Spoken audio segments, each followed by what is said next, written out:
S Alam গ্রুপের বিরুদ্ধে সিআইডির অনুসন্ধান শুরু।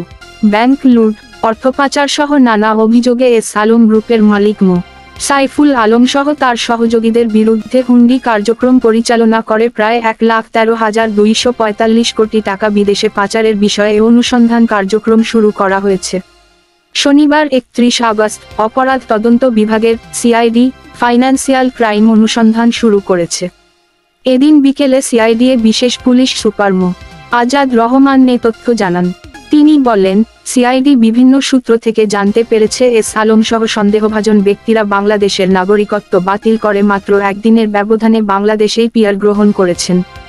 সিঙ্গাপুর, মালয়েশিয়া ও সাইপ্রাস সহ ইউরোপে বাংলাদেশ থেকে অর্থ পাচার করে নিজ ও তার স্বার্থ সংশ্লিষ্ট ব্যক্তি এবং প্রতিষ্ঠানের নামে স্থাবর অস্থাবর সম্পদ ক্রয় ও ব্যবসা পরিচালনা করেছেন। আজাদ রহমান আরও বলেন, পাচার করা অর্থে প্রায় 245 কোটি 74 লাখ টাকা পরিশোধিত মূলধনের ক্যানালি লজিস্টিক প্রাইভেট লি. নামক প্রতিষ্ঠান সিঙ্গাপুরে প্রতিষ্ঠা করেছেন। সিআইডির বিশেষ পুলিশ সুপার বলেন, এছাড়া ভুয়া নথি তৈরি, জালিয়াতি এবং প্রতারণার আশ্রয় নিয়ে বিদেশে পণ্য আমদানি রপ্তানি ও বিনিয়োগের জন্য নামে বেনামে 6টি ব্যাংক থেকে 95,000 কোটি টাকা ঋণ গ্রহণ করে বিদেশে পাচার করেছেন। এছাড়া বিদেশে নামসর্বস্ব প্রতিষ্ঠান শেল কোম্পানি খুলে অফশোর ব্যাংকিংয়ের মাধ্যমে প্রায় 18,000 কোটি টাকা প্রতারণামূলকভাবে বিদেশে পাচার করেছেন।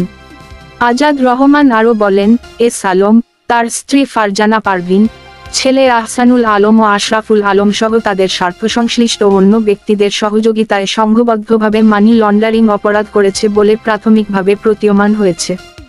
এই বিষয়ে মানি লন্ডারিং আইন ও বিধি অনুযায়ী সিআইডি অনুসন্ধান কার্যক্রম শুরু করেছে।